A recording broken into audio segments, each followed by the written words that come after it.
శ్రీ సచిదానంద సద్గురు సాయినాథ్ మహారాజ్ కి జై. లోకా సంస్థ భవంతు.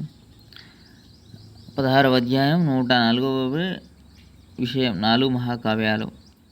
ఎవరైనా అహం బ్రహ్మస్మి యజుర్వేదం, అయం ఆత్మా బ్రహ్మ అధర్వణ వేదం.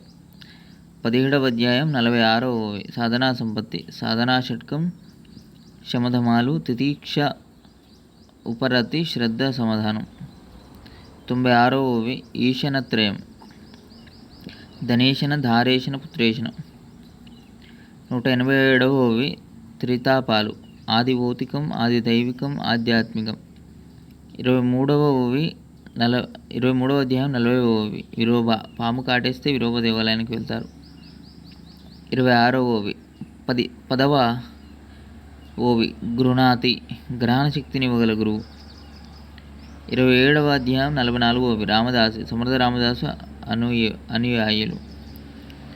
28వ అధ్యాయం 213వ శివలింగం, ఈ శివలింగాన్ని గురుస్థానంలో స్థాపించారు. 29వ అధ్యాయం 7వ తమాషా, ఇది ఒక రకమైన ప్రదర్శన. 93వ పంజా, 5 వేళ్ళున్న కుడి అరచేయి, ఇది ముసల్మాను సాధువులకు ప్రతీక. 31వ అధ్యాయం 213వ పంచభూతాలు, పృథ్వీ, జలం, అగ్ని, వాయువు, ఆకాశం.